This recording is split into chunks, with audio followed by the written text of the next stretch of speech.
On the last video, I talked to you about adrenaline and stress on the nervous system. I don't know about you, but there was a time in my life, and maybe I'm a bit extreme.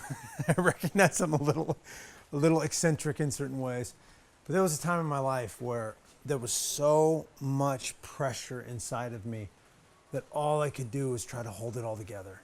And I was terrified of myself. I just thought at any moment I was gonna crack and just spiral out of control. And as this would happen, I'd have these breakdowns because I have so much stress, and then I would break down. And I just hated myself more and more and more. And I would try to overcompensate by making the other areas of my life better. And then I would have these breakdowns. And until I learned about this process of stress and the nervous system and how to align these things, right? That stress that builds and builds and builds, and then the adrenaline release. I was just out of control. I was at war with myself. Now, what I started to learn was the natural rhythms of stress release.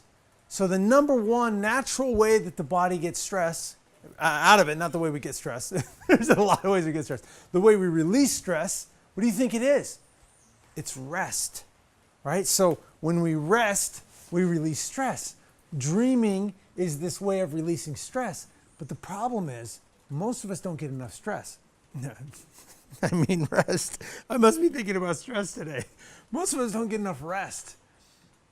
The average person gets about 6.5 hours of sleep a night. 100 years ago, on average, people slept for 10 hours a night.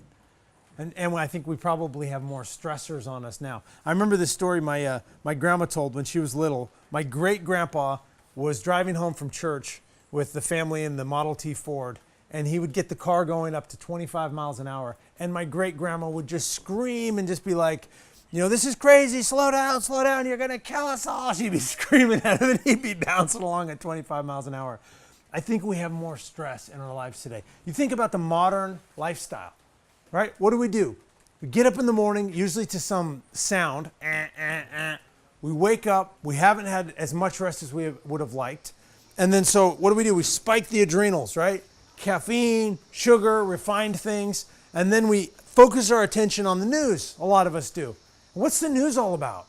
It's about conflict and fight or flight and fear and all these different things, and it triggers these adrenal responses in us, right? We're already getting our dose of adrenaline for the day as we get going.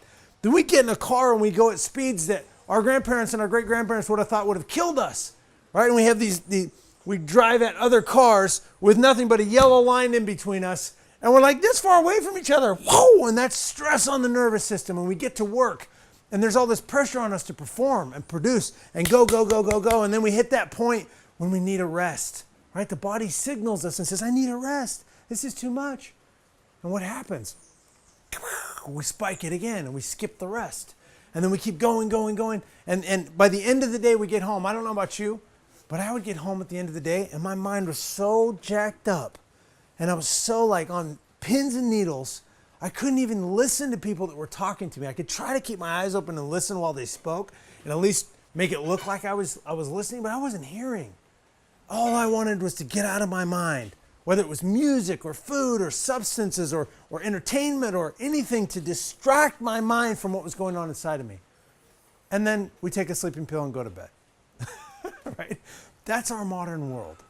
I want to teach you in this process some of the more effective ways to reduce stress out of our nervous system. Like I said, the number one, the body's natural way is through rest. And in some of these videos, we've taught you about techniques like the 7 minutes of rest and some different things you can do there. In addition to that, one of the things that helps reduce stress is moving the body.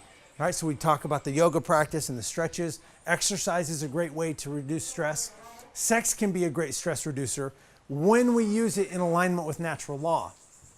But the challenge is a lot of us are using our sex drive as the stress release, right? That builds up.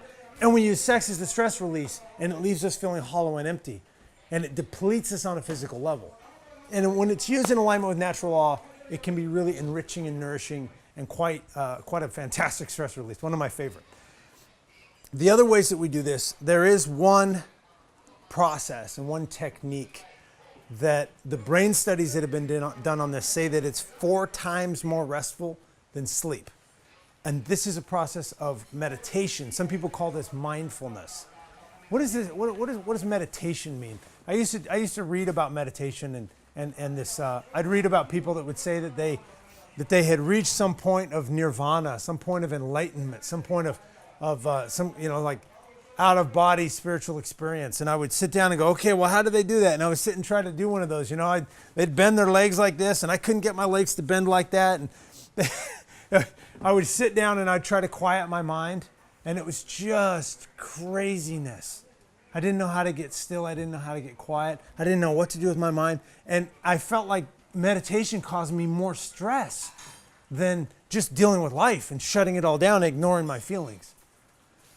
And then I was able to work with one of the best teachers in the world. And I learned a process. It's a very simple technique. It takes 20 minutes in the morning, 20 minutes sometime in the afternoon. And in that little tiny window of time, I can sit down, I can release all of this stress out of my nervous system, have this incredible stress release, and end up in a place that's quiet and peaceful and grounded. And it takes 20 minutes. I can do this anywhere. I've meditated on these chairs. I've meditated in the tree houses. I've meditated next to a river. I've meditated in my car hundreds of times. Often when I come home from work, I'm just all tense. I've been going, and I stop down the street. And I take 20 minutes and set a little timer on my phone, and I meditate for 20 minutes. I do this mindfulness practice, and I come out of it feeling present. And my stress is gone for the day, and I go into the evening with this renewed energy, and I can show up. And in the moment, I try to make those moments when I arrive at my house meaningful. When I first engage my kids, when I first interact with my wife when I get home, I want to actually connect with them. So I do my best to get off the phone, and I do my best to release all that stuff I've been carrying all day long and go in and have that kind of connection right at the beginning. But this is a process, I've done it on airplanes. You can literally do it anywhere. It requires no tools. It requires other than knowing how to do the process, which I'm going to teach you how to do, if it's something that you want to learn. And you can literally, in any moment, reset the system and start your day fresh again. Often when I do public speaking events, at the breaks, whenever it goes on break, I'll go hide. I'll go around the corner. I'll go in another room. I sometimes hide behind the screen that's at the front of the event. And I'll hide and I'll do this 20-minute technique. And I come back and I have my energy again. I'm no longer at war with myself. There's no thoughts that I'm afraid of anymore. I used to be terrified of my own thoughts, of just all these different things coming at me. And now whatever it is, I can just be with it because I've learned this technique. This technique literally gave me my life back. And it's something that I want to share with you, because if you want to hold this power together, if you want to learn to practice this, all these different things that I've taught you about changing your story, having a good relationship with food, and channeling the sex drive, and aligning your body with natural laws, and coming to use your mind as a powerful tool for creation, and getting quiet and hearing that inner voice on the spirit standpoint. The way we hold this together and we turn our creations into something real in the world is to let the steam off, to let the stress off on a regular, recurring basis. So I invite you to watch these next videos as I talk to you about the process of the mind and how it functions, and how meditation can be a part of this and hopefully become a part of your life as well. Now, it doesn't require any type of spiritual belief. There's no dogma behind it. There's no theology behind it. Any religion can practice it. It's just like, push-ups are a technique to make your arms strong. This is a technique that the brain studies say develops the frontal cortex and makes you strong.